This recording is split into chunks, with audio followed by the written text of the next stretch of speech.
Ekonomia amerikane dha sot sinjale të kundërta lidhur me ritmet e rritjes. U rritën porositë për mandra të përdorimit afatgjat, por nga ana tjetër, sipas statistikave gjatë vitit 2011, numri i shtëpive të shitura ishte më i ulti që nga viti 1963. Presidenti Obama vizitoi Las Vegasin e shtetit Nevada për të reklamuar programin e tij të energjisë në këtë shtet të rëndësishëm për zgjedhjet presidenciale të nëntorit.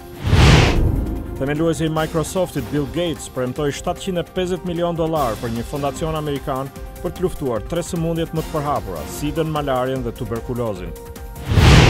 Aktoreja e Hollywoodit Glenn Close tha se ka gjetur frymëzim te virgjëreshat e Shqipërisë për të interpretuar rolin e saj në filmin Albert Nobbs.